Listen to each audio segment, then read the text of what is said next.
Hello, welcome to Books in the World, a production in association with the Cape Cod Writers Center. I'll be your host today.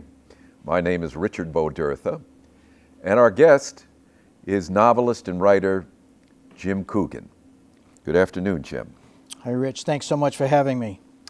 Jim's new work is Sears Point, a novel about Cape Cod. It came out in 2016. Jim, first off, could you please tell us a little bit about your background and how you came to write the book? First off, start with your background. I believe you were a teacher in high school. Yes, I taught almost 30 years at Dennis Yarmouth Regional High School. I grew up here on the Cape, and I grew up in the town of Brewster. And while I was teaching, I really never had any interest in writing. It wasn't until I retired that I came to enjoy and produce a lot of work. And so since 1999, I and my co-writer, Jack Sheedy from Dennis, we've done 11 books together. We've done 6 together and 11 total. And I've written everything from children's books. I worked as a columnist for the Cape Cod Times for almost 20 years. And I looked at writing a novel as the ultimate challenge. Right. Now, I understand when you taught school, you taught history. I did. So obviously your books have a lot of historical background, in this book particularly. Can you tell us about your interest in history? I know you only started writing relatively recently, but certainly your knowledge of history and your passion for history is really kind of played in and aided your writing. Well, very much so. I've always loved history. I majored in history in college. Always enjoyed reading history and teaching history. And in particular, I enjoyed the Cape history. As someone who is from this area, I put a particular value on what happened here. And even while I was teaching at the high school level, I would introduce Cape Cod history, bring the students on field trips. And so I think the writing of Cape Cod history is kind of a natural outcome of a love and an interest in the subject. Well, also, you grew up here on the Cape, is that correct? I did. And I think when I think about the book that I have most recently written, the novel, I think my growing up on the Cape had a lot to do with it, and particularly in the small town of Brewster. I've always felt that I was very lucky to grow up on what I consider the tail end of old Cape Cod. Brewster in the 1940s and 1950s was a sleepy, rather isolated little community with less than 1,000 people. There were characters. There was a 3-member board of selectmen, a volunteer fire department, no police department, and a town dump that we generally went up and probably took more stuff home than we dumped over the edge. So it was typical small town life.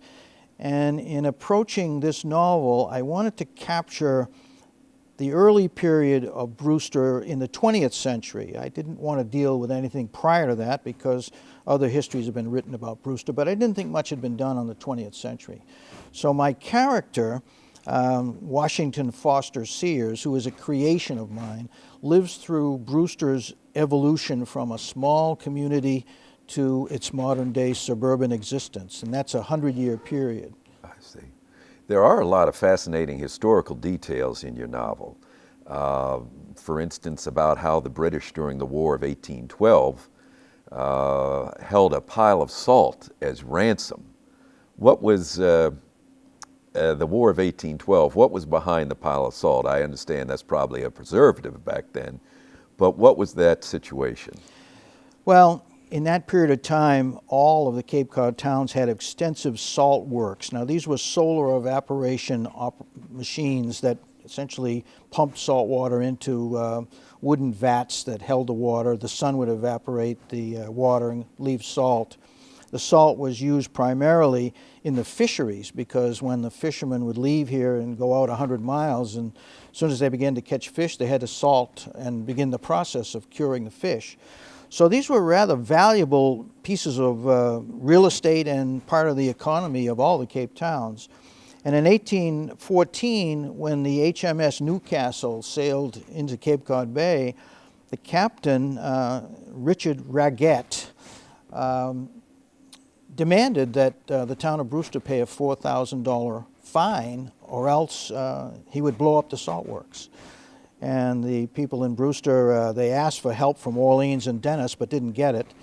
And they came up with the $4,000 to save their salt works. And he went actually up to Eastham and took another $1,200 out of them. The funny story is that I was on the Bicentennial Committee, the American Bicentennial Committee, and we looked into the situation in Brewster, and we tried to get the British to pay us back the $4,000 that had been sent there or given to them, and they never replied to our request. So it's an interesting part of the Cape's history, as the history right from the time of the Pilgrims is interesting. Sure, sure. Well, even in Cape Cod, there's quite an underlying association still with the British. Well, maybe not so much now, but even back when, in the 30s and 40s, there is one part of your book where it says that the residents would hide their extra wide pine boards out in the outhouse as opposed to putting them in the house for fear of being taxed by I'm not sure maybe what that was, but what was the rationale when the houses were first built? Of course, the British were still here. Well, up until the Revolution, this was a colonial enterprise for the British government, and all during the 18th century, there were prohibitions on cutting large trees because those were reserved for the King's Navy, particularly the eastern white pine, which were used for ship masts. And so if you got caught with a board that was over 24 inches, you were in big trouble. And so the practical Cape Codders would floor their barns with wide boards and then let the animals, use the barns and scuffle on them. And the British never went in to really check the barns. Yeah. So I think that's a kind of an example of how practical our people were here during that period. Right. Now, getting back to your protagonist, Washington Sears, you nickname him Washy. Do you, as a writer, place particular emphasis on forming the character's name?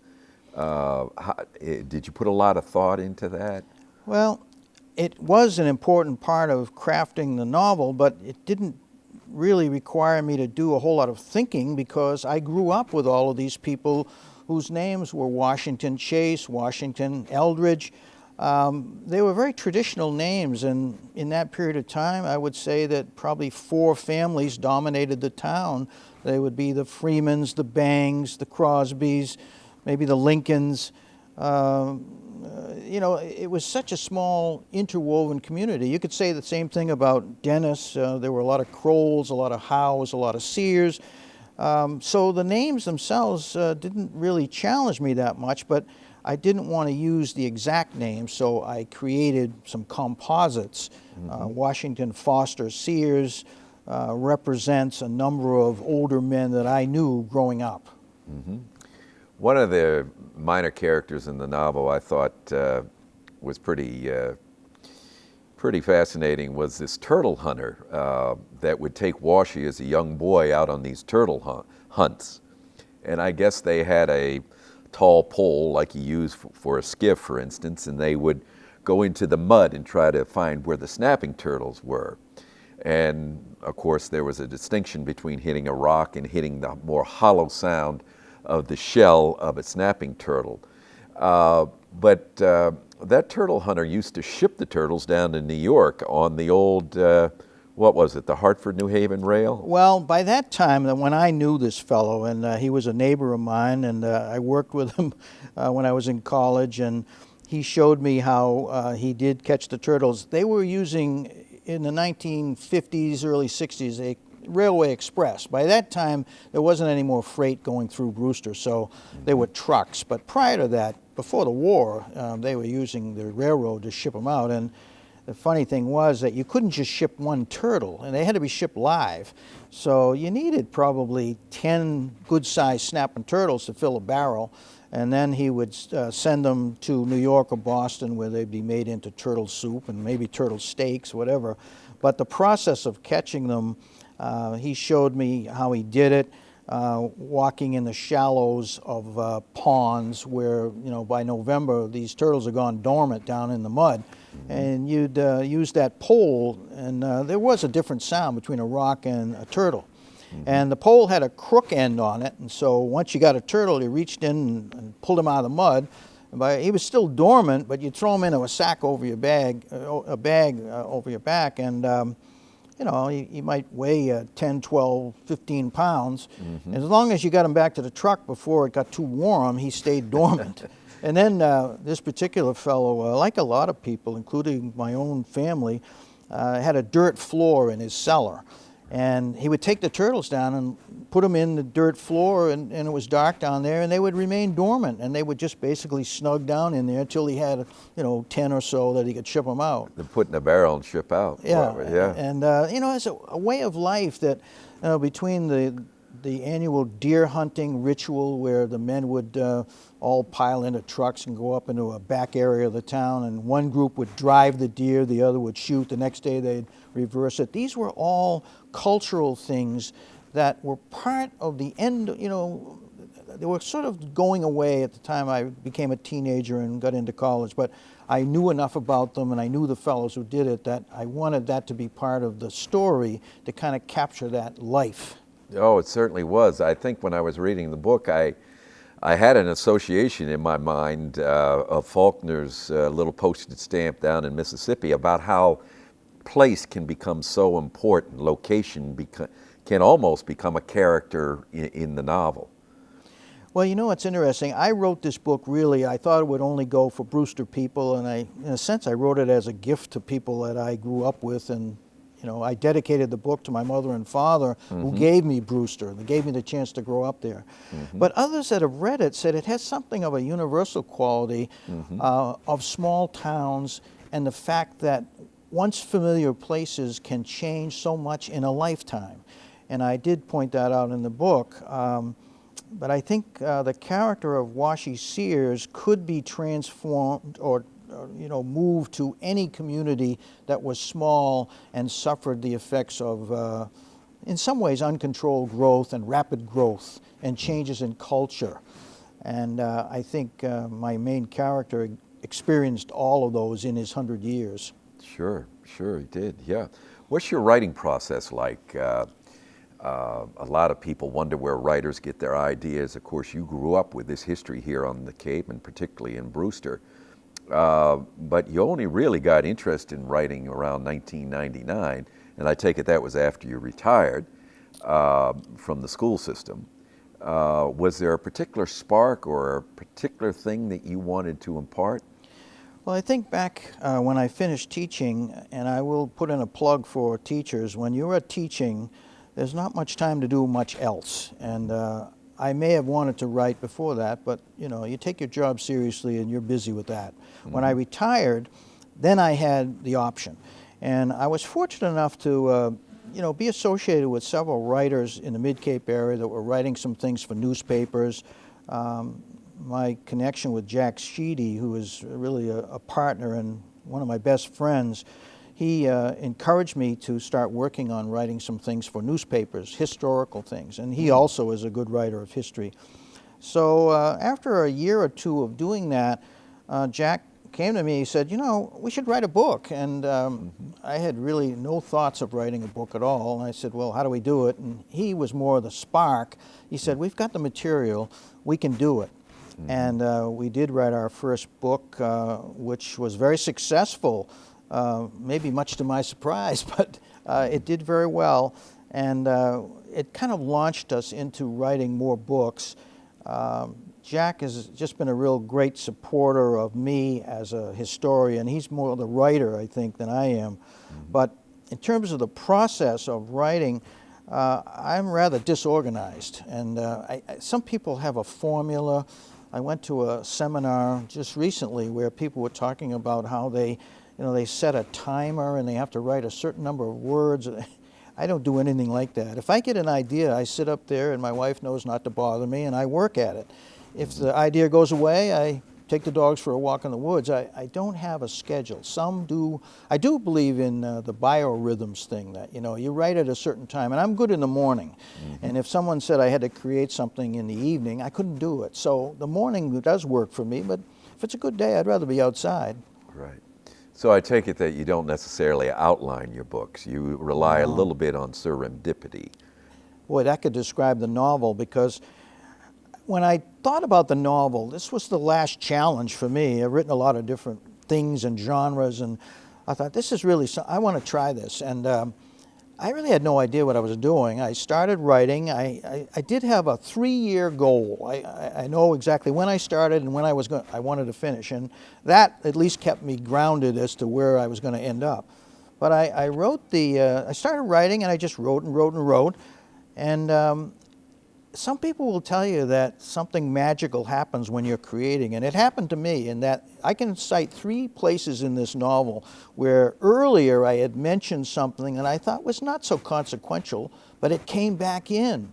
It was, maybe I woke up in the morning, I thought, I can bring this trend or this theme back in and make it more effective. 3 times in the book that happened to me. The only thing I think that I had as an organizing thing was that I knew I was going to cover 100 years. So I spent 3 years researching in newspapers and interviewing old folks and listening to old tapes. But I knew that I could take it in a chronological period. And then when I got to the 100 years, I was done. But I don't know how I would write another novel where it didn't have that stricture in it. I think that helped me. Oh, I see. So the structure, in other words, even though it might at first seem limited, actually gave you more freedom. Well, it did. I mean, I went in a lot of different directions. And I should mention, I had an editor for this book, Barbara Clark, who became a good friend of mine, and she did a wonderful job, I think, of editing it. But the first time we met, she said, you're not going to like me when we're getting into this. I really didn't know what to think. But she started cutting, and I had written, I had no limits. I just went, and I'm a wordy guy anyway, and I had 175,000 words. And she said, you're not writing Gone with the Wind on Cape Cod here. Let's bring this down. And as she cut, it hurt me. But I understood as we went along, this had to be done. And she did make it manageable. And her contribution to the book, I can't overemphasize, because she said, you don't want long chapters. People get lost in them. You've got to précis your work and get rid of extraneous themes. And I could see where she did that. And, but right. I'd never done it before, so I had to take direction from her. Yeah. Well, sometimes it becomes a collaborative effort at some point. Now, it was published by Harvest Home Books. And as I understand it, it's a beautiful book, a nice painting on the front. But this is your own company. Yes. And this goes back also again to my connection with Jack Sheedy, my co-writer in 6 books now. Jack actually started the company, and he brought me in as a writer. And then in 2004, Jack moved to another state for a while, and when he left, he said, you want the company? And I said, well, what else do we do? And he said, well, you got it. So in 2004, I took over the company, which at that time we had published 3 books. I sort of had an idea what I was doing. We're not talking, a Fortune 500 company here. This is a company that there's just the 2 of us. We specialize only in books that we write, and they're all Cape Cod themed, and we sell between 2,500 and 3,000 books a year. And that's good enough for us. We never wanted to make this into a business, neither of the 2 of us. We're happy with it to be a nice little. that provides enough income that we stay above water, but it's limited. Yeah. What other books have you written? Well, I've written books with Jack, all short Cape Cod themed books, history books, and in that case it's nonfiction. We spend a lot of time going through archives and digging through old newspapers to find interesting stories about Cape Cod. We wrote 3 books that were similar. Cape Cod Companion, which was in 1999. That's a 207-page book of short historical things from the Pilgrims all the way to the Kennedys. That was successful, so we wrote another one in 2002 called Cape Cod Harvest, same length, same bit of short stories. More recently, we did a book called Cape Odd, Strange and Unusual Stories about the Cape. In that case, really some oddball things. Can you tell us anything? Well, yeah, I mean, you've got the Beebe family down in Falmouth, which they're connected to Highfield Hall. And we came across a piece in the Falmouth Enterprise that said that in the 1890s, early part of the 20th century, when they had guests at their house, they weighed their guests before dinner. Now, I'm not sure what the purpose was, maybe to see, I don't know if they weighed them afterwards, but it was quirky. And one of the Beebs, I guess, he was a little bit, he was on the edge, I think. He was known to ride his horse into Falmouth Center backwards. So these kinds of strange things, there are a number of things that we came up with. For example, in Harwichport in the year 1901, there was a movement to build a golf course, and there was a lot of anger. They thought that no one should do this. It's just, they're wasting time. So there was an anti-golf committee that was formed, and they met a number of times in the spring of 1901. But then we found in the newspaper that the whole thing disbanded in August of 1901 because the president and vice president joined the local golf club.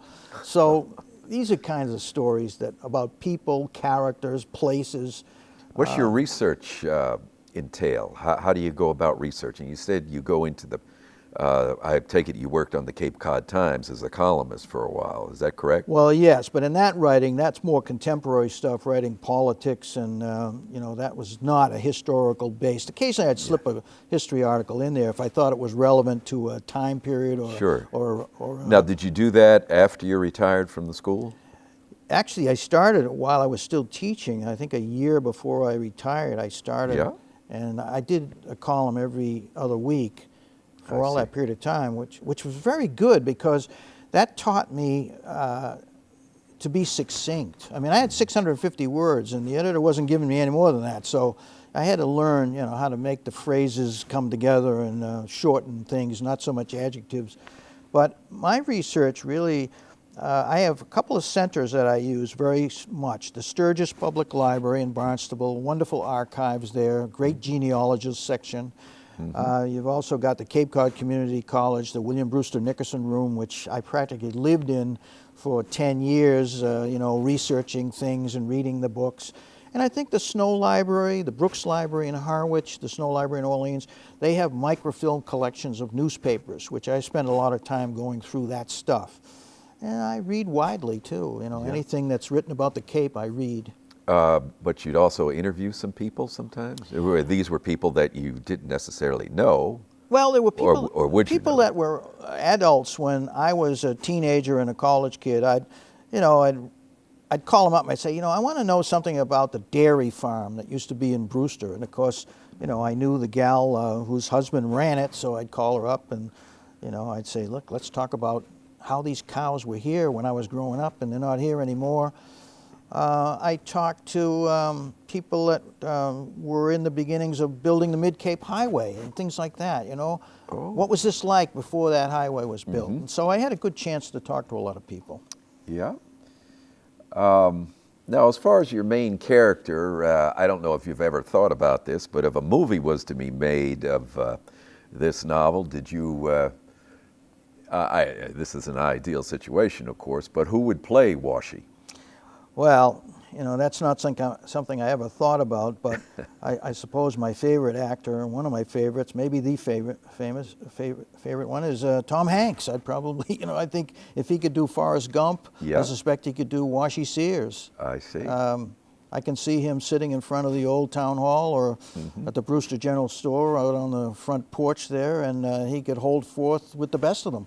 I see, yeah. About marketing, is there anything that for aspiring authors, is there anything that you learned here running your own company and being the author of 6 books? Is there anything you could recommend to an aspiring author about marketing or any other topic that that might be beneficial for somebody? Well, I think marketing is probably the most difficult part. The writing is a challenge, but once you have the book in hand, then you have to convince stores, people to buy it, and that's very difficult, and certainly nothing in my background. So knocking on doors at the beginning was a bit of a challenge. Eventually, we've developed a good relationship with our vendors. They're friends, actually. I know a lot of them. We have about 70 accounts, and they are really friends of ours. But the first thing I would say is that any aspiring writer should not think they should give up the day job, because there's not a lot of margin in books. You're giving a good percentage to the vendor. You have printing costs, you have mailing costs. As a self-publisher, too, I've found that we run into the problem of people not taking us seriously. It's almost like there's an image that, you know, we wrote this book after picking up a Matchbox thing, and on the back it said, "We'll publish your novel." That's not the case. And a lot of people today are looking into self-publishing, and we're very professional at it. We have our own graphics person. We have a print company for this book in Naples, Florida. We order in, 500 to 1,000 copies. They're shipped to us. We have a storage shed.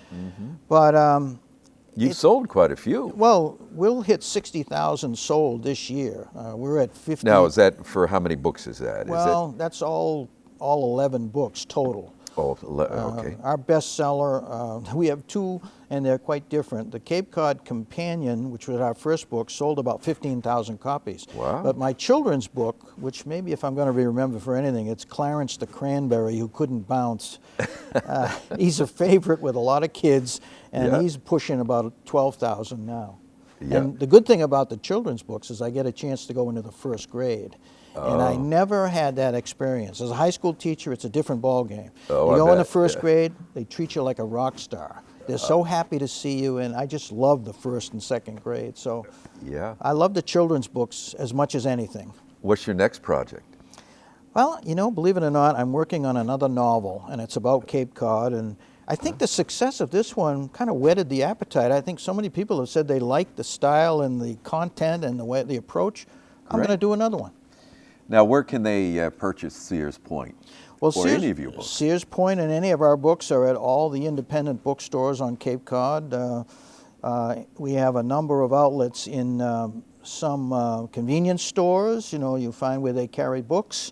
They can certainly go to our website, which is, I'll mention it, www.harvesthomebooks.com, and they can order directly from us, and we'll include the postage when we send them out.